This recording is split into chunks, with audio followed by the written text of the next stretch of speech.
Hello dear CMA aspirants from South India.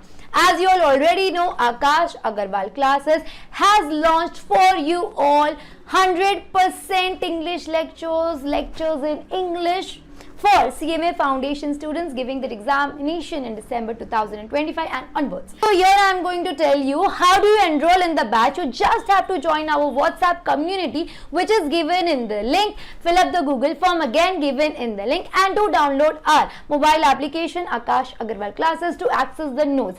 You all know the lectures which we are going to conduct will be 100% covered. There would be no subject which we are not taking care of. So we are going to take care of each and every subject, each and every concept. We are going to take MCQs for you. We are going to provide test papers. We are going to take live mentee sessions as well. Lectures which we are going to take for you all are 100% recorded lectures and not dubbed lectures. And you all know we have exclusive team ready for you all to teach you for your CMA Foundation December 2025 attempt for subject wise as well. And we are uploading the lectures on a weekly basis. All the important links which will be useful to you all are uploaded in the description box. Since we have many students who have cleared CMA examination at all the levels from Akash Agarwal Classes, and to reciprocate the love which we have received from South Indian students, we are here for you all taking lectures 100% in English, so that we can clear your CMA Foundation December 25 attempt together. So keep studying, do watch all the lectures till the end, and do show some love by liking the video, subscribing to the channel, and putting up a word in the comment box. Keep studying. Bye-bye. Hello everyone. Hi everyone. A very good evening, guys. Good evening, my dear South Indian CMA Foundation students. So we are here again, as I say, exclusively for y'all. I am CS Kajlande, and as you all know, I am teaching you people law, and here we are doing SOGA. Okay, so we have already covered 3 previous lectures of SOGA. To finish SOGA, we'll require 3 to 4 more of them. Okay, and then we'll be done with it thoroughly, properly. Like nothing out of those 6-7 lectures will be asked from SOGA. That's it that you guys will have to do. That's it. Okay, so let's start. So today I will be referring to your module, okay, for certain concepts. Otherwise, the notes that are given in the description, the link of which is given in the description, is enough. And you guys are supposed to refer to those notes, okay? But just for a few definitions or a few concepts, I will be referring to your module. Okay, now let's do it. Let's go ahead. So let's talk about conditions and warranties. Okay, now, excuse me. Now, when we talk about conditions and warranties, what exactly this is? So see, I will first explain to you what this word stipulation means. What do you mean by stipulation? Hello, I hope I'm audible. Yes. Now, what do you mean by the word stipulation? Stipulation means, you know, when you say terms and conditions, okay, or the points in your contract.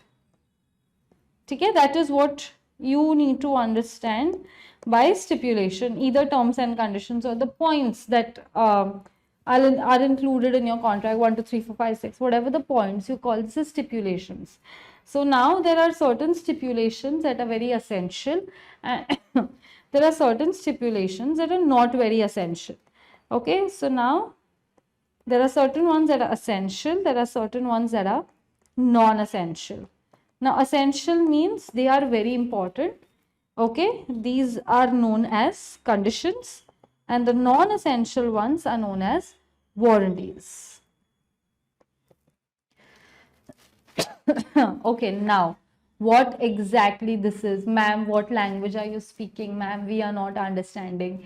What stipulation, what essential, this and that. Now let me explain it to you with a nice example. I'm sure you guys are going to get it. Okay. So let's talk about, because I'm sure majority of the people watching this video are Gen Zs, correct? So now, and you know how much I love Gen Zs. So now tell me, um, according to you, as per you, what do you feel if we talk about, if I ask you a simple question, okay? Guys, maybe in future when you get married, okay, in future, don't dream of this right now. This is not your age. I'm talking about future, fixed time, agreement to sell, not contract of sale. Okay, so in future, whenever you guys get married, I'm sure all of y'all, I'm very sure all of y'all must have thought of some quality that is very, very important in your life partner. Like, you need this quality, and if your life partner doesn't have this quality, or if your life partner compromises on this particular thing, you will make the contract void, as in you cannot go ahead with it. Or even maybe, when you're in a relationship with someone, there is one particular quality that is very, very important for you, that your partner should have this. Okay, so now, can you name 2 or 3 such qualities if we talk about them? Let me name them for you. I think number 1 would be loyalty. If your partner doesn't have loyalty, this is something that you won't be okay with. You will not compromise on it. Correct? So, loyalty. Second, maybe respect. Okay? Everybody can have their different rankings, everybody can have different qualities, but these are the just, I'm guessing that most of the Gen Zs would have this criteria. Okay, so loyalty, respect, we can say emotional availability. Okay, emotional availability as in consistency. That person is not like, one day I can do anything for you. I can, so in Hindi there's a dialogue, chand tare tod launga, like I can go and I can get the moon and I can get the stars for you. Okay, and the next day that person will behave like, who are you? So this is something that is a person who's not emotionally available, right? Okay, now I'm not a love guru, so I'm not here to give that gyan, but now if we talk about these 3 things, okay, now, these 3 things are something that are very important for us. Like, if any of them is breached now, before going ahead, let me tell you the meaning of breach. I'm sure you guys already know the meaning of breach. Breach means something, unfollow, like you are not following that particular thing. You're breaking the promise. That is nothing but breach. Okay. So yes, now if these 3 are not okay, like if these 3, any of them are compromised, you say that, okay, you know what, if this person is not loyal, if I'm with someone and if that person is not loyal, I'm going to break the relationship. If I'm with someone and that person doesn't respect me, I'm going to break the relationship. If I'm with someone who's emotionally unavailable, I'm going to break the relationship. Okay, so this is what conditions are. Now, I'll explain it to you, conditions and warranties. Now, maybe there can be one more thing, that is money. Money is important. If you think very practically, money is important. How much ever, whatever you say, money is important, right? Your family, your life partner, your friends.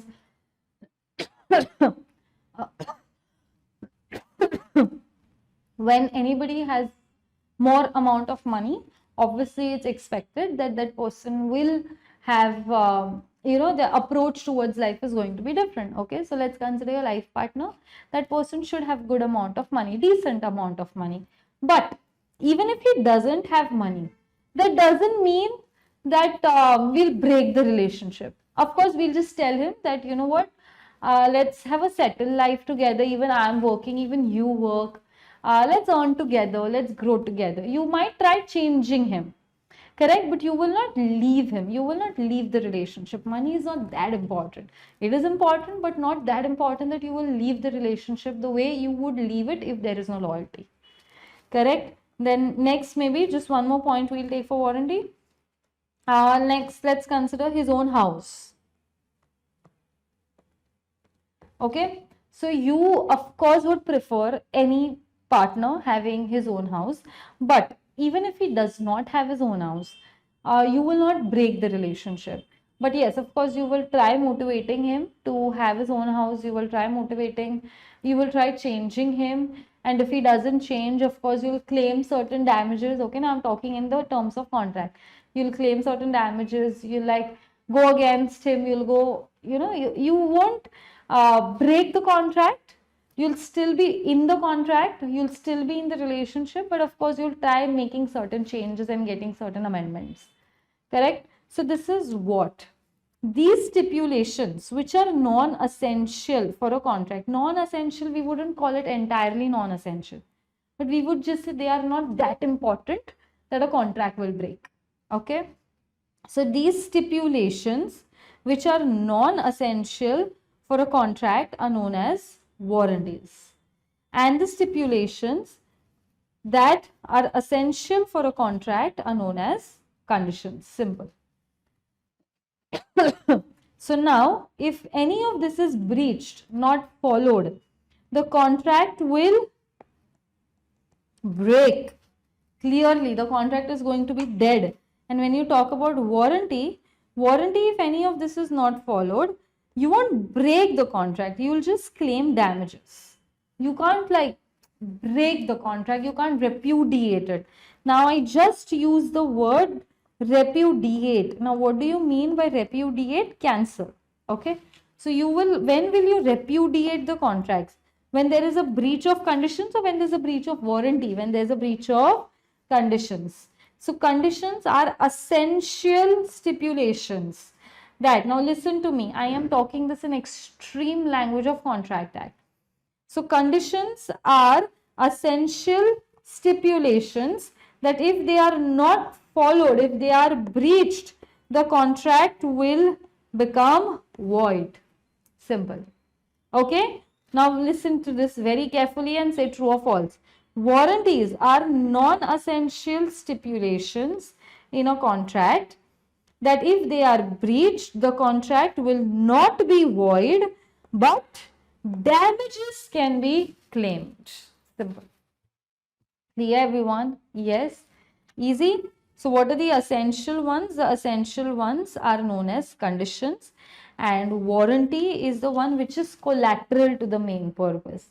It's not essential, it's collateral. Okay. Now, in case, look at the second point in this, in case the condition is breached, the aggrieved party can directly repudiate, cancel the contract.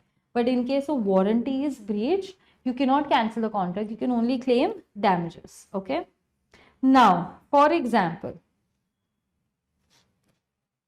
in case we had said that loyalty is very important, correct? Now, in case, let's consider the partner cheated, okay, and the loyalty was broken. Now, when the loyalty is broken, the main condition is gone. The main stipulation, the essential stipulation is gone. The contract has to be void, correct? But because you have a big heart and you say, no, I know it's a mistake. It's fine. You are not loyal. Loyalty was something that I would never compromise with. But I understand maybe the situation was something like this, that you broke the loyalty. Okay, no problem, fine. This is the last chance I'm giving you. I want you to change. I'm not breaking the relationship. I want you to change and I don't want you to do this ever again.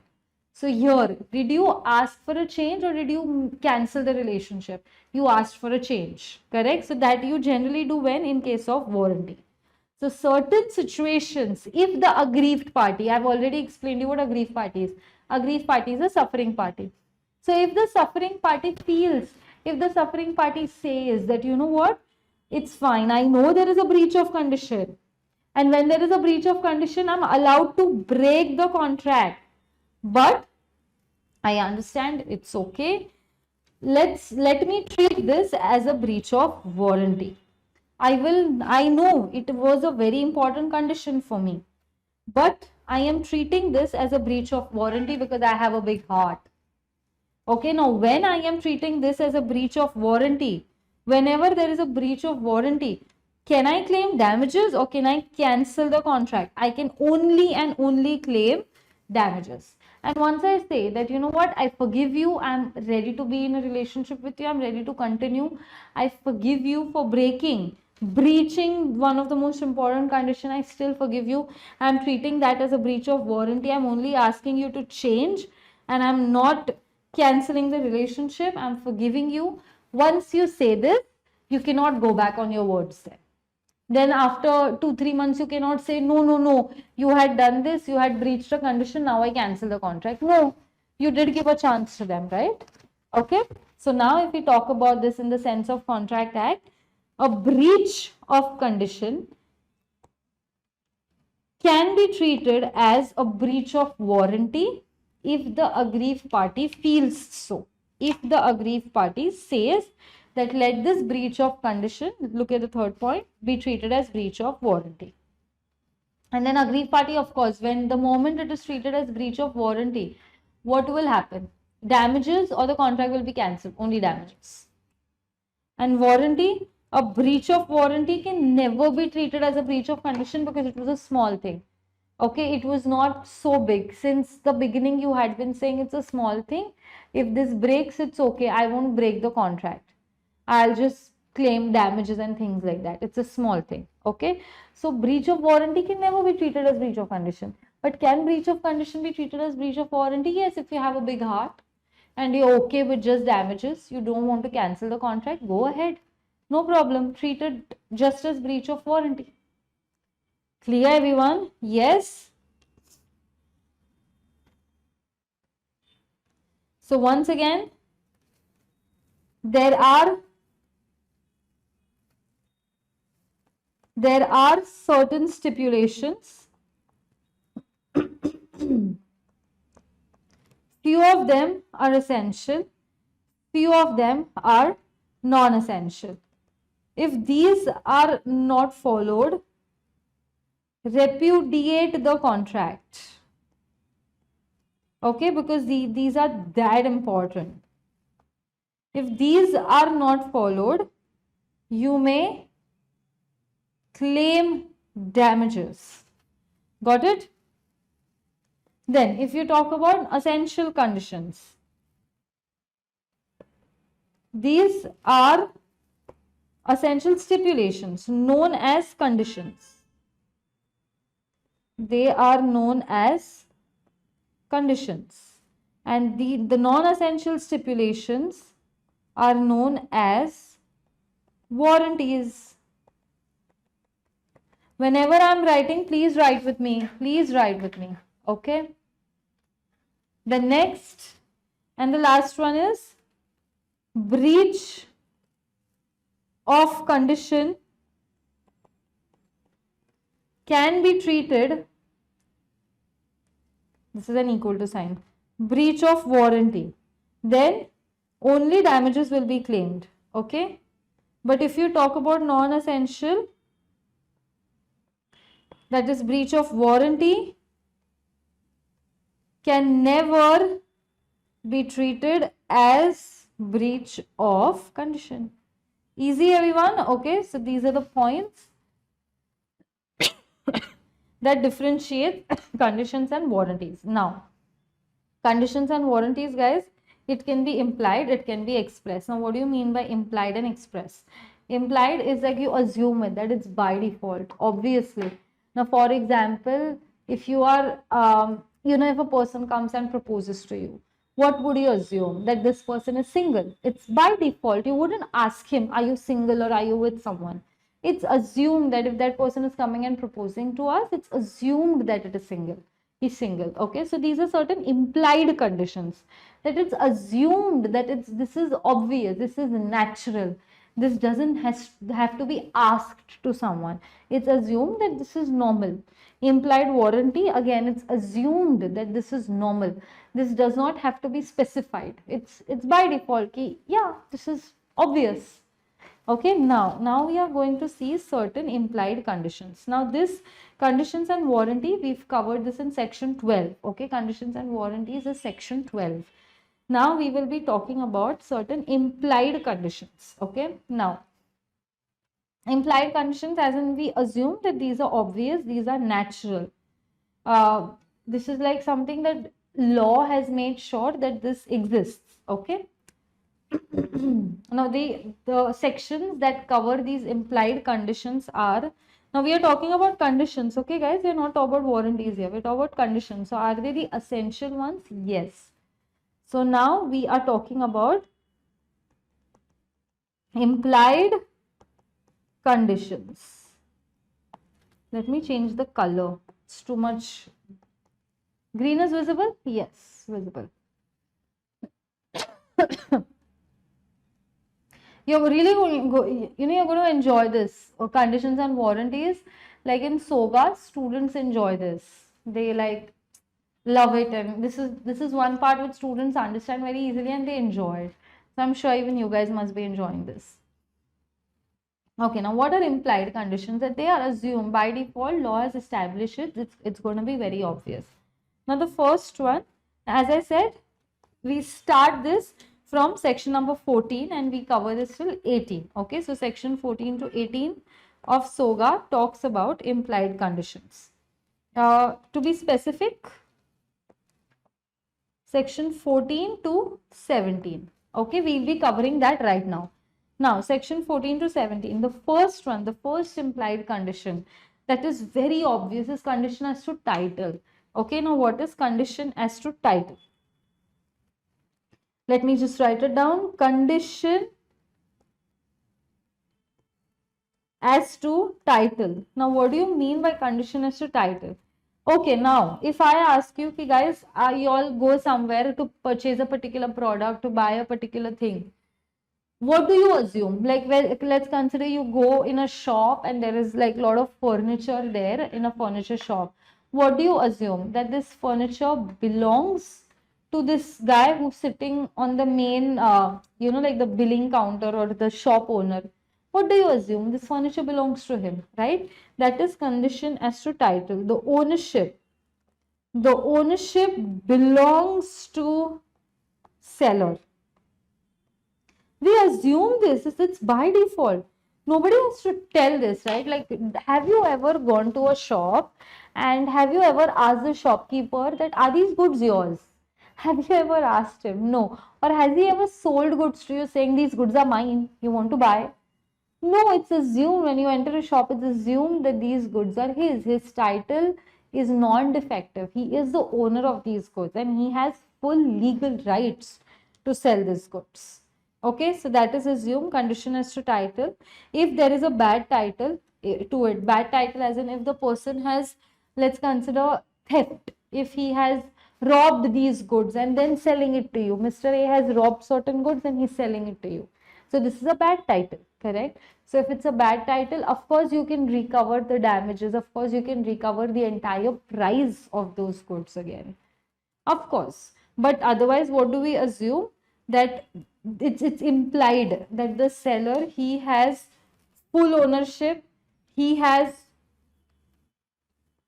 full rights to sell the goods. Okay, and if there is a bad title, in case of a bad title, the buyer can claim the entire amount, the purchase amount, back. Obviously, he will cancel the contract and he would like to claim the entire purchase amount. Okay.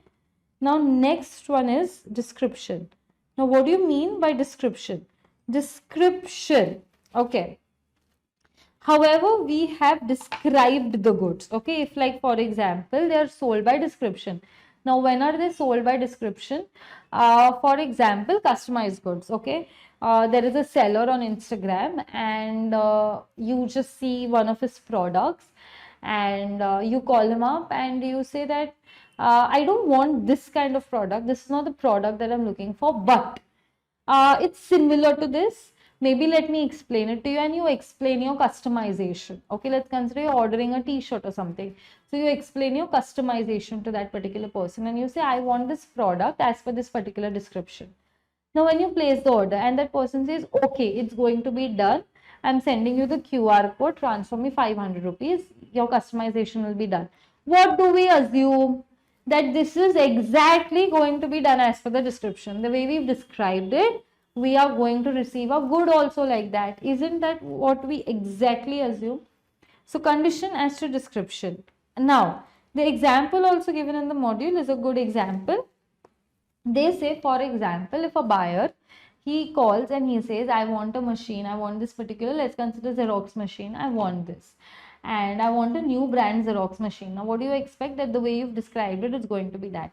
So the seller needs to sell the goods as per the description given by the buyer.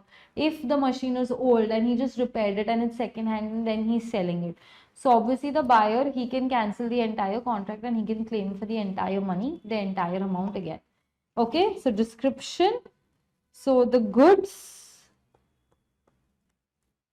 need to match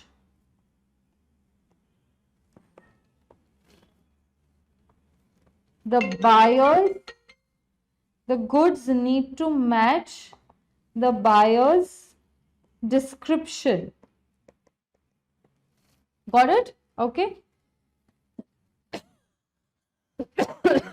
And what if the goods do not correspond to that particular description? Then you can reject the goods. If not, goods can be rejected. The contract will be cancelled, no? Goods can be rejected because what are we doing? We are talking about implied conditions. If these are not followed, the contract is cancelled. So the goods can be rejected and amount claimed back. You can also claim additional damages. Whenever you cancel a contract, you can always claim damages, okay, that you've suffered because of so and so. So the first two was a condition as to title, condition as to description. Now next we will be talking about condition as to sample. Now what is a sample? Now let me ask you this question. Whenever you guys are about to assume that there is a renovation at your house, and for the renovation you go there, you are looking for a brown nice wooden flooring, you're looking for tiles, okay, you're looking for tiles that look like wooden flooring, and you go to a shop and you see n number of tiles, and then you see one tile which is nice and brown and you really like that, and you go to the shopkeeper and you say that I want to fit these kind of tiles in my house. Okay, now that shopkeeper will ask you, okay, how big is your room? Then he will keep those n number of boxes aside for your room, right? This is what happens. Or tell me what would happen. You go there, you see that tile and you say that I want to fix these tiles in my room. So is the shopkeeper going to, let's consider your room is so big that it needs 50 tiles, okay? So is the shopkeeper going to keep those 50 tiles in front of you today, right now? Or he'll just be like, okay ma'am, you selected this. So as per this sample, all your tiles are going to be as per this particular sample. Tell me what happens. Option number one, okay, like all the tiles will be as per the particular sample. The shopkeeper does not keep all the 50 tiles in front of you that just to see if they are the same. No, that is very stupid. You cannot go inside a tile shop and you say that my room needs 50 tiles of this particular size, so show me all the 50 tiles. They'll just show you one and they'll be like, all the other ones are going to be as per the sample. Correct, everyone? Yes. So whenever you place such an order, you obviously assume that the goods will match, like the entire goods, the entire order, the goods will match the sample that the buyer has shortlisted. Agreed? Buyer has selected. Now, if you selected a brown tile, what would you assume? Obviously, you'll pay him, you'll give him the entire consignment amount and then you'll go home. But what will you assume when you're going home? That whatever order I have placed, it's going to be as per that tile only. Okay. So goods will match the sample that the buyer has selected. And if you know that day when that person is going to come and he's going to fit these tiles at your house, on that particular day, let's consider tiles do not match the sample. The tiles are white and the sample that you had selected was brown. Can you cancel the entire contract? Absolutely. You have all the rights to cancel the contract. Okay. So if not, Goods can be rejected. Goods can be rejected. And amount plus damages can be claimed. Yes. Got it, everyone? Just give me 1 second.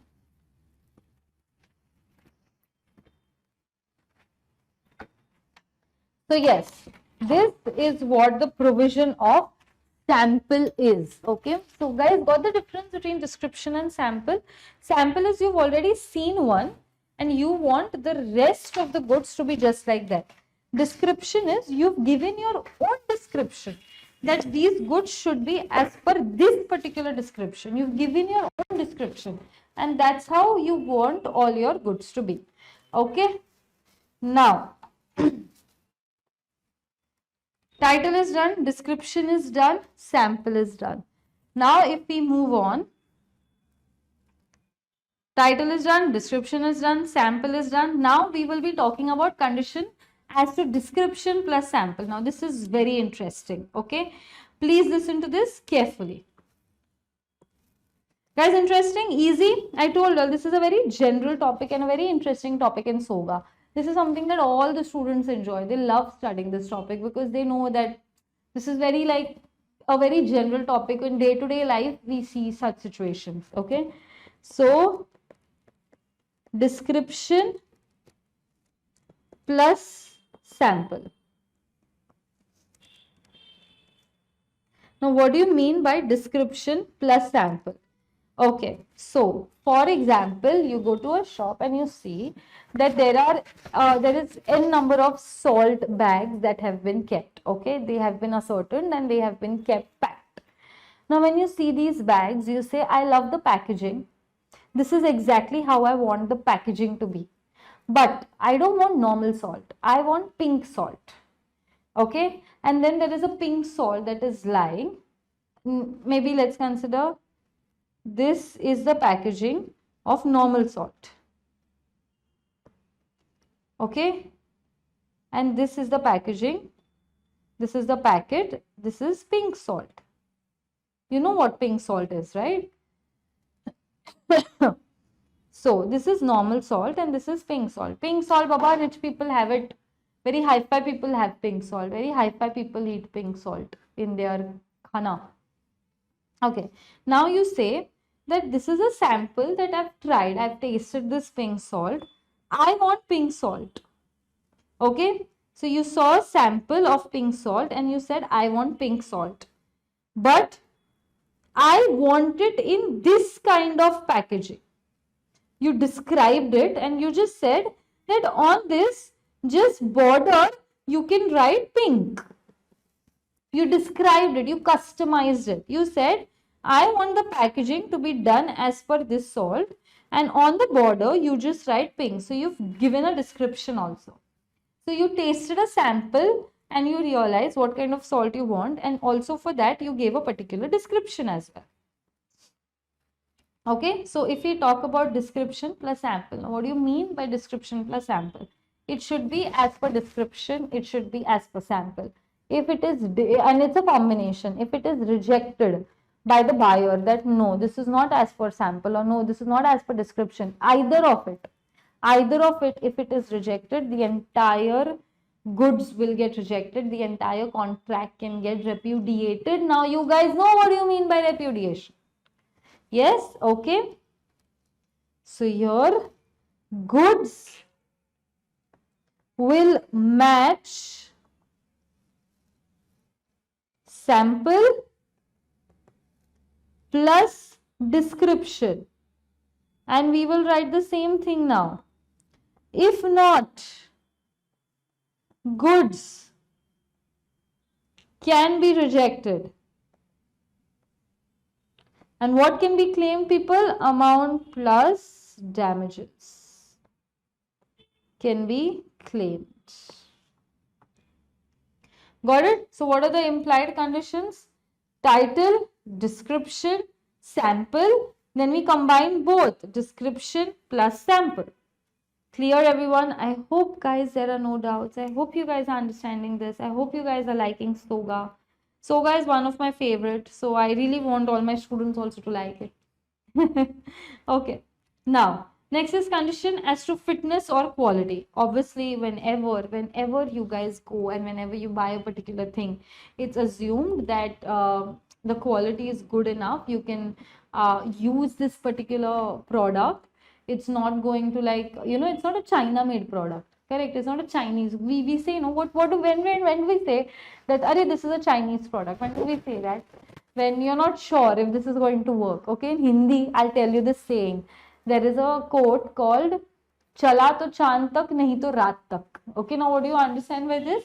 That if this product works, it might work till the moon, like forever, or might just get over at the night, like within a day itself. Okay, so we obviously assume that whatever product we are buying is not a China product and it's a quality product.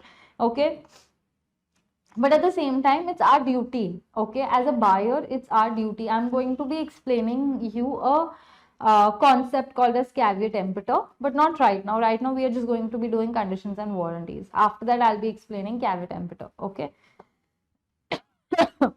So it is assumed, it is the buyer's duty that whatever goods you want, as per your requirement, you are supposed to select it. Okay, like you just go to a shop and you say that I want a sari, I want a Kanjivaram sari. You say that.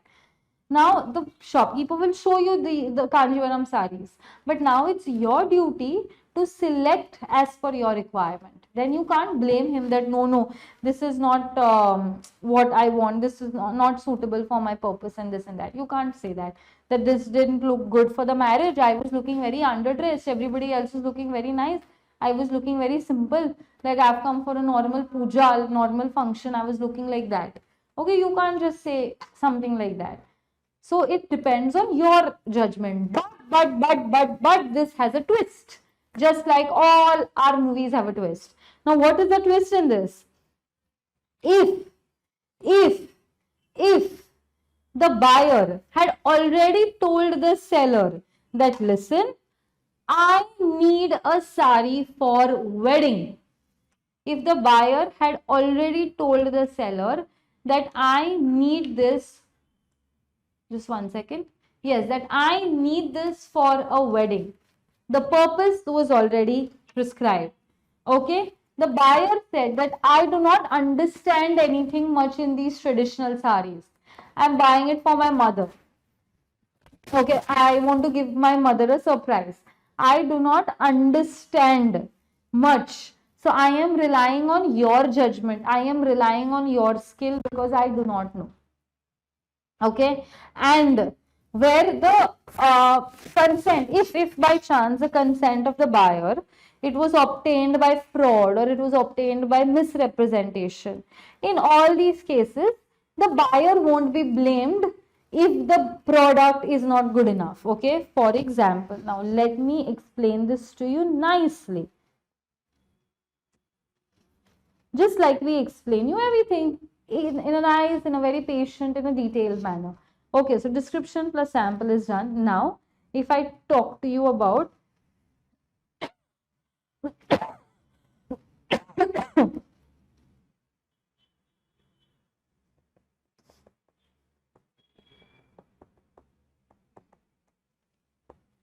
quality plus fitness. So, first of all, it is the duty of buyer, okay, to buy goods as per requirements. It's duty of the buyer to buy the goods as per requirements. If he does not buy these goods as per the requirements, you cannot blame the seller. Okay. So here, seller will not be responsible. But in following situation,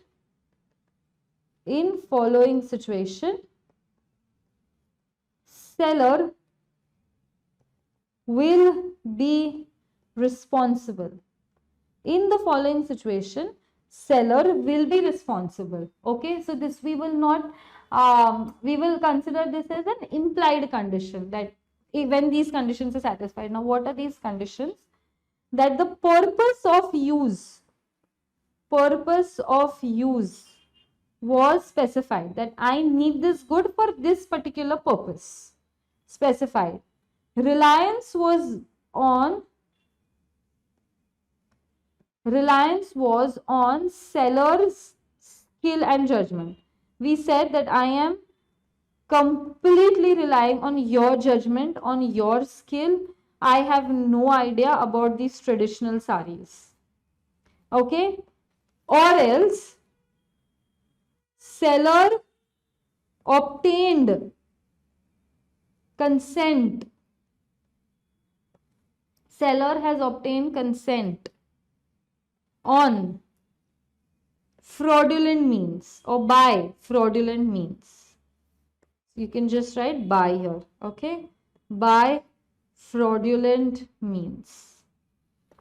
If these three conditions, either of them, or like when you buy a particular product, so if two of these conditions come together, if these conditions are satisfied, in such a scenario, in such a case, we will consider the seller responsible. Otherwise, when you talk about quality and fitness, we are considering the buyer should know, whenever he's buying a particular product, he should know his requirements and he should buy as per that quality, as per that fitness. Now, if he knows that he is going to use a particular stool to climb on it and do the ceiling work, the stool should be strong. Okay, so he should buy a stool that way. He cannot buy a glass stool and then he will come and blame the seller that I climbed on it and it broke. The seller will be like, who asked you to climb on it? But if you mentioned to the seller previously that I'm going to climb on this and I'm going to repair the ceiling, and still if the seller gave this to you, that don't worry, trust my skill, trust my judgment, nothing is going to happen to this stool, you can bindas go ahead, you can just climb on it. 100 kg, no problem, you can still climb on it. In such a scenario, if this is the case, if this is the scenario, then the seller will be responsible. Otherwise, no, the buyer is going to be responsible for ensuring that the goods are good quality and they are fit for consumption. Got it, everyone? Yes, clear? Okay. And now the last condition. No, wholesomeness also. We'll do wholesomeness. I was actually going to explain wholesomeness to you with this particular point, but no, because that is specifically for eatable. So I will explain that to you later. Let me first explain you merchantability. Now, what is merchantability? Merchantability is the basic use, tradable. Okay. Merchantability. Now, assume if you go to buy a pen, why do you buy a pen for? To hold it and dance with it? No. You buy a pen to write. So assume whenever you're going to buy a pen, do you assume and go by default that can we write with this? It's obvious. Do you ask the shopkeeper, sir, this pen, can we write it with this particular pen? Do you ask him this? No, it's obvious. It's assumed that it's by default, right? So merchantability means the usage of that good. The general usage, you can say, the general usage of that good will make it tradable.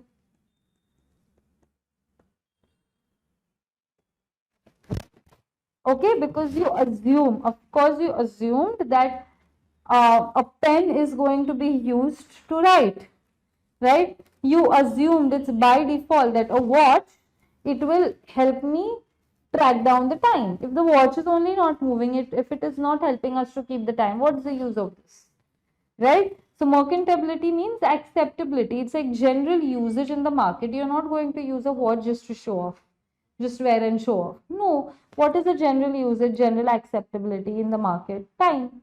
Okay, so that is merchantability. We assume that this is there. And last, as I said, is wholesomeness.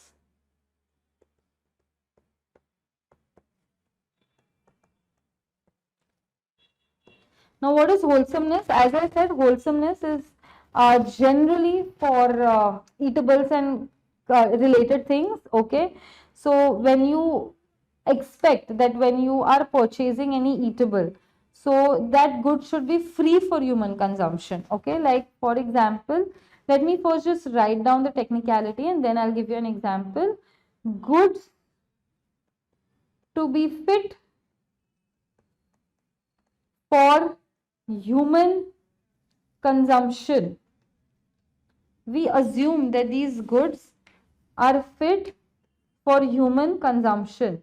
Bracket no defect, and this is specifically for eatables. Got it, everyone? Yes. Now I'll explain this to you. For example, recently there was this case that happened. This happened in I think in Bangalore. I'm not really sure. But yeah, most probably it was Bangalore. So what happened was, some guy, he ordered on Blinkit an ice cream. Okay, this was very famous. This entire incident became an entire trend over social media. So a guy, he ordered an ice cream over Blinkit, and the ice cream even came down, and the moment he started eating it, so he felt a nut. Okay, there was a nut like thing, like a crunchy kind of a thing he felt. And then when he took it out of his mouth and he saw, you guys won't believe it, there was a finger in it. Huh? Yeah, there was a piece of finger. And the thing that he had bit was the nail. Okay, so the nail and the finger was clearly evident. Okay, I'll show it to you in the next class. Remind me, I'll show it to you. I'll show you these photos and videos to you. Everywhere it was very much viral. And he had eaten this particular piece of finger, not eaten, but he had bit it. And why did he feel the crunch? Because of the nail. Okay, so then when the entire examination was done, it was established that the guy who was working in the factory, during that entire process, his finger, it got cut, like it got half cut, and it got added into it fell into the ice cream. One of the workers. So this was the entire case that came into the picture. Now you tell me, guys, obviously whenever we are going to purchase certain ice cream, whenever we are ordering something like this from Blinkit to eat, do we assume that this is going to be absolutely fit for human consumption? We assume that, of course. Do we ever assume that, okay, so today I'm ordering an ice cream, so there will be a finger in it? We ever assume that? No, absolutely not. Obviously, we assume that if we are drinking tea, if we are drinking chai, even if it is outside somewhere, it's made out of clean water, fit for human consumption. But there have been so many videos right now. August, it's the thing that I'm telling you. It's of the August month. So in the month of August, there were so many videos that were going viral everywhere, that in trains, the tea, the chai, the tea that is, that people drink, that many of them were making that tea out of the water that they were taking from the washroom. Yes, and in the same bucket, in the same mug, they were taking that water. They were using this water to make chai. They were using this water to make tea. Of course, absolutely, this water is not for fit for human consumption. Right, guys? Okay. So this is what it is. Wholesomeness, as in, we obviously assume that whatever we are buying, whatever we are consuming, is absolutely fit for human consumption. Got it, everyone? Yes.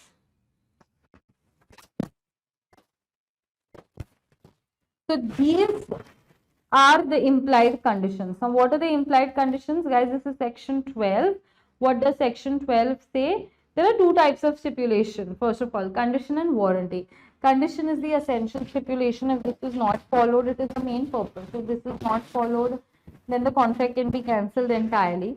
The aggrieved party, they can repudiate the contract, cancel it, plus they can claim the damages, and breach of condition can be treated as breach of warranty. And in case of breach of warranty, it is collateral, it is additional. If this is breached, you can only claim damages. You cannot repudiate the entire contract. And a breach of warranty can never be treated as a breach of condition. This is what we've seen. Then we saw section 14 to 17 of SOGA. we saw that there are certain implied conditions that we assume that they are by default. Okay, like condition is to title. Title means ownership. Then next was condition as to description, like the way we've described the goods are going to be as per that. Condition as to sample, the way our sample is, the original entire bulk order is also going to be as per the sample. Condition as to description plus sample. Then fitness of quality, we expect the buyer to be aware of his requirement and buy things accordingly. But if he's mentioned to the seller the purpose and if he's relying on his skill and judgment, of course we expect that the seller will be responsible for this. Also, if he's obtained the consent by fraud, of course the seller is responsible for this. Conditions as to merchantability, there should be a general acceptability in the market of your particular good. And last is condition as to wholesomeness. This is mainly for eatables, and here we assume that whatever we are eating, the seller, whatever he's selling, is fit for human consumption. Yes, yes, yes. Anybody, any doubts? All clear, people? Okay, so these are conditions, they are essential. And now warranties, the one that are collateral. Implied warranties. Now let's talk about implied warranties. This is clear, everyone? Okay. Implied conditions is done. Now we will be talking about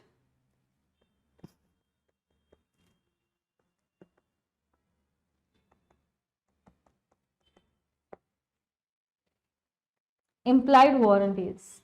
Okay. Implied warranties, as in we assume that it's by default, and if this is not true, then of course we can claim damages. Will the contract be cancelled, everyone? No. Or what can we do? We can claim the damages. Yes? Okay. So now, let's talk about implied warranties. Now, if we talk about warranty, warranty as to number one, quiet possession. Now, what is quiet possession? We expect Q-U-I-E-T, quiet possession. We expect that the buyer should not be disturbed. We know the meaning of ownership, we know the meaning of possession, okay? So the buyer should not be disturbed in possession of his goods. Okay, and if he is disturbed by the seller or by any representative of the seller or by any third party, if the buyer is disturbed, he can simply claim damages. Okay, so quiet possession as in, I have bought the goods, let me enjoy it. Don't come and claim these goods, or don't let other parties come and claim these goods. For example, if you've bought furniture from Mr. A, and now that furniture is in your house, and Mr. A's relatives, they are again and again coming and they're seeing, oh, what kind of furniture is this? Let me touch it, let me sit on it, let me see it. They're not letting you enjoy the possession of this furniture. Can you claim damages? Can you claim compensation? Absolutely. But can you cancel the contract? No. Okay, and quiet possession generally is not enjoyed when, you know, like for example, you've bought something from Mr. A, and Mr. B comes and says that no, this good is mine, how can he sell it to you? Okay, and then now you're confused because the goods that are in possession are not being led by you, are not being, they are in your possession, but you cannot enjoy them because the seller's title is only defective. You're not sure who's the owner of these goods. So this generally happens in such a situation. And then next is warranty of freedom from encumbrances. Now let me write this first. Freedom from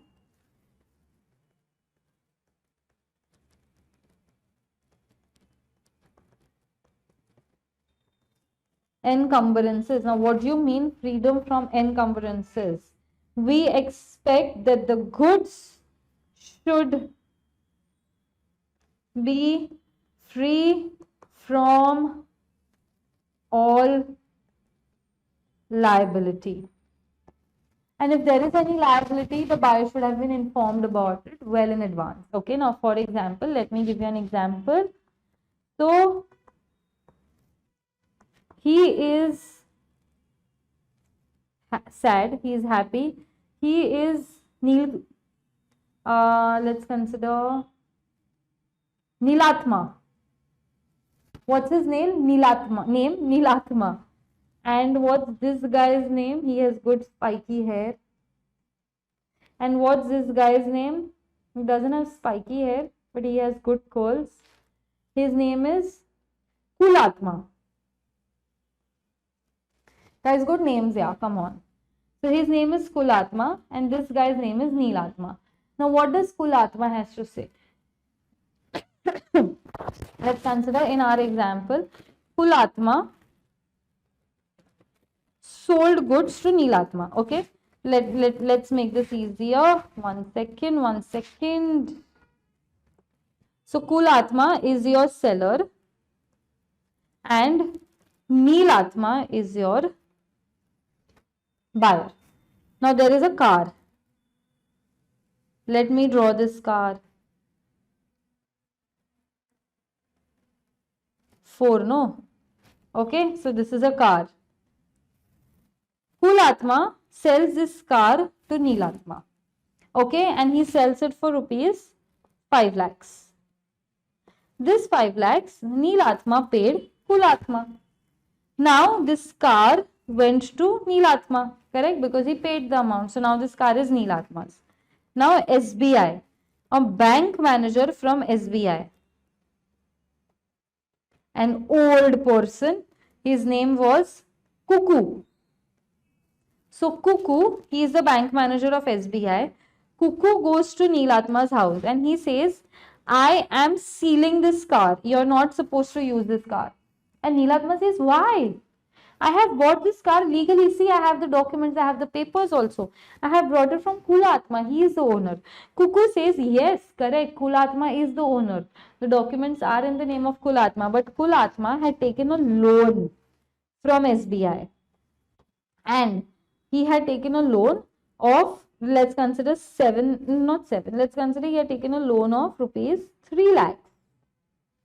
Or just make it 5 to not create any confusion. Yes, so he had taken a loan of rupees 5 lakhs.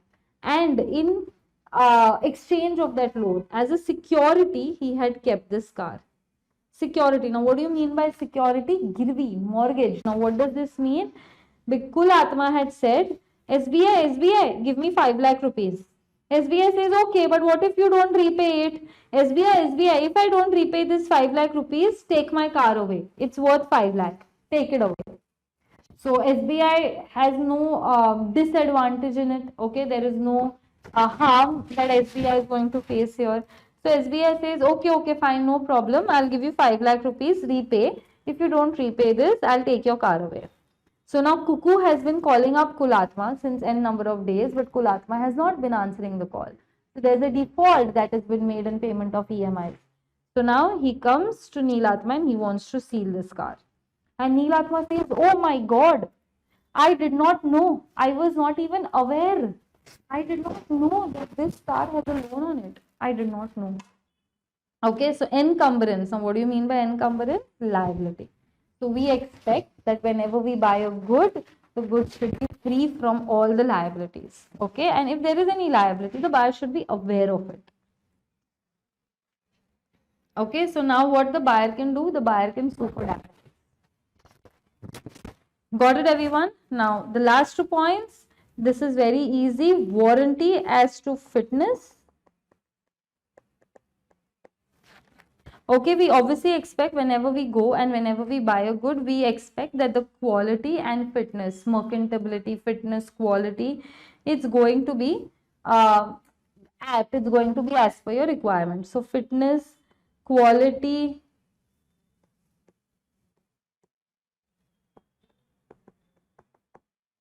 merchantability, we assume this, that it's going to be as per the market standards. It's going to be fit for our consumption. Okay, so you all can just write here market usage. And last is, guys, the danger feature. Now what is this dangerous feature? What do you mean by this? Okay, now when we talk about a dangerous feature as in if there is any quality, if there is any, like in the nature of the goods, if there is anything dangerous, the buyer must be made aware of. Okay. Of course, if you've already warned the buyer, the seller had already warned the buyer that listen, these goods are dangerous. For example, we go to buy a pest control chemical, okay, because we want to use it in our house. And when we are using it in a house, let's consider pet. We have a pet cat in the house, okay. So we first of all, if there is any dangerous nature of this particular pest control chemical, the seller should tell us that this is dangerous, so you be careful. But at the same time, we also cannot be ignorant. We also, as a buyer, we need to tell him that listen, we have a pet cat at home, so are you sure we can apply this over the walls, or we can put it on the floor? There is nothing dangerous, right? But it is the duty of the seller, by default the duty of the seller, that whatever the probable dangerous nature is, that must be informed well in advance to the buyer. Okay, and if there is of course any breach of this warranty, the buyer can claim damages because it's a warranty. Yes, got it. So we generally assume, whenever we go to buy goods, we assume, the buyer assumes that the seller has informed him about breach of, not breach, let's consider about the nature of danger in the goods. Simple, that's it. Okay, so these are the implied warranty. Okay, once again, let's do the implied warranty. First of all, quiet possession. It should be free from all the liability, encumbrances. There should be fitness. And then whatever the dangerous nature of goods is, that should be disclosed. Got it, everyone? Okay. So this was section 12. Let's just recall the entire section 12 in 2 minutes. Section 12. What does section 12 talk about? Stipulations. Okay. Now what stipulations? Some are essential and some are collateral. Now if these are not followed, essential ones are not followed, what happens? Contract is repudiated. If collateral ones are not followed, what happens? Damages are claimed. Okay. Now what are these known as? Essential stipulations. They are known as conditions. What are collateral stipulations known as? Warranties. Okay. Now what are these conditions? What are the implied conditions? Title, description, sample, description plus sample, right? Have we missed out any till now? No. Title, description plus sample. Next, quality plus fitness. Okay. Next, merchantability. And last, wholesomeness. Okay, we assume that these are implied. Wholesomeness. And can breach of condition be treated as breach of warranty? Yes, breach of condition can be treated as breach of warranty. And then only damages will be claimed. Only damages. Guys, this is everything that we've covered in literally 5-6 lines. Okay. Now, let's talk about the collateral warranties that we were talking about. So, first of all, what do we expect? That we will enjoy what kind of possession? Quiet possession. Then what do we expect? Are there any liability? No. It's free from liabilities, you call that as encumbrance. Okay, the technical word, use it as encumbrance. Then we talk about fitness, and then we talk about the dangerous nature, that we've been informed about the dangerous nature of that particular good. We assume this by default. And can breach of warranty be treated as breach of condition? No, never. Got it, everyone? Yes, this is what your section 12 of SOGA talks about. And section 14 to 17, as I said, we've covered all the implied conditions in that as well. And warranties too, we've covered all of them. Yes, I hope, guys, there are no doubts. Anybody, I hope there are simply no doubts. I hope you guys have enjoyed today's session, because today's session of SOGA, that is about conditions and warranties, students love it. It's the favorite. Students enjoy it. In fact, you can just ask any of your people who have already cleared CMA, or they are doing inter, or they are in final. You can ask them. Many students, they love this conditions and warranties wala part. Yes, so that's it, everyone. That's it. We'll stop for the day. Okay, and I will see you guys very soon, and I am going to see you all tomorrow. Tomorrow I will be recording another lecture of SOGA. Of course, you'll get it right away. You'll get it immediately. So yes, guys, I am going to see you super soon with the next SOGA part. Okay, so I think that will be part 4. Okay, chalo. Till then, take care, everybody. Stay safe and study well. Bye-bye, guys.